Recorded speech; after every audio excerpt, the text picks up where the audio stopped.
Il percorso che potrebbe rendere Eraclea il primo comune veneto sciolto per mafia è iniziato. Dopo il terremoto di 50 arresti e 82 provvedimenti che mesi fa avevano portato la cittadina alla ribalta della cronaca nazionale e parallelamente al processo, la relazione della commissione di accesso in comune è arrivata in queste ore sul tavolo del prefetto di Venezia Vittorio Zappalorto. Questi avrà 45 giorni di tempo per trasmettere a Consiglio dei Ministri e Ministero dell'Interno la decisione finale, attesa quindi a ridosso di Natale. In questi mesi il dibattito sulla presenza di associazioni criminali attive nell'area e più in generale in Veneto è entrata anche nell'agenda della Commissione parlamentare antimafia.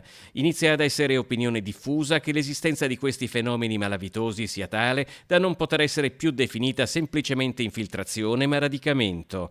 A stretto ridosso dall'operazione delle forze dell'ordine che aveva portato all'arresto tra gli altri del sindaco Mirko Mestre, era stata promossa in paese una manifestazione per la legalità organizzata dai sindacati che ora, come tutti da Eraclea a Venezia, attendono con ansia di conoscere l'esito della relazione. Non è un problema nei confronti di Eraclea, è un problema di legalità che deve essere garantito in tutto il nostro territorio. Quello che naturalmente noi ci aspettiamo è di avere un quadro chiaro di quello che è successo, di quella che è stata l'attività di questi anni e capire poi evidentemente cosa succederà. Ripeto, però il problema è che dobbiamo affrontarlo non solo per Eraclea ma per tutto il territorio della nostra provincia laddove eventualmente ci sia.